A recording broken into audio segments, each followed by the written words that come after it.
I was just sitting in my living room watching TV, and I heard this loud explosion. It sounded like a really loud clap of thunder.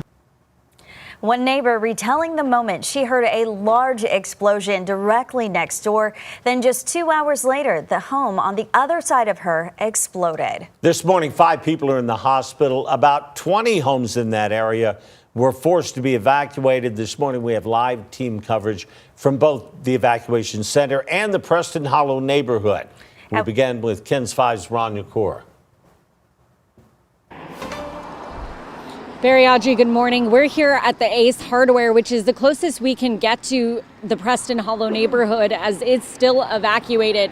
Now, this is right off of Thousand Oaks Drive, and it's in District 10. With me right now is Councilman for District 10, Mark White. Councilman, how is everyone doing? Have you been in contact with the residents? How are those that were injured? Yeah, well, my office is getting in contact with them. This is obviously a really unfortunate situation. We've got a few folks that have been hospitalized, some with really critical injuries. We have damaged property, of course, and so look, we're staying in contact with our fire department, and we obviously thank our first responders for acting so quickly last night and getting folks out of the homes and saving as much of the property as possible. City management is on top of this as well, and we're going to do everything we can for the folks that were injured, for their properties, and of course anyone else that was affected by this. Councilman, we haven't been able to go to this neighborhood since the second explosion. I hear you've driven by it. Just tell me what you saw. Yeah, I could only see it from afar, of course. Damaged property, really unfortunate. One of the homes, at least, may have to be demolished. There's a couple others that are certainly in bad shape. This was a bad incident, but something that we're going to deal with, and we have great personnel, really top-notch professionals that are there dealing with the situation.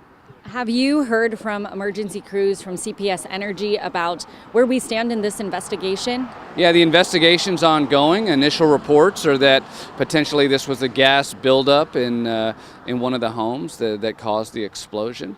There were obviously 2 explosions there last night. The CPS acted quickly to try to shut off the power to the area to minimize any additional damage. But you know, we need to let the investigation play out. But concern right now is, of course, for those that were injured and that are hospitalized, and then the other residents that have been displaced.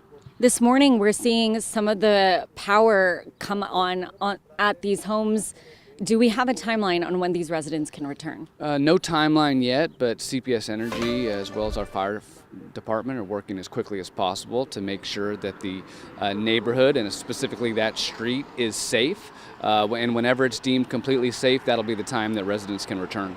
Thank you so much, Councilman. And of course, we'll keep you updated. Barry, Audrey, sending it back to you.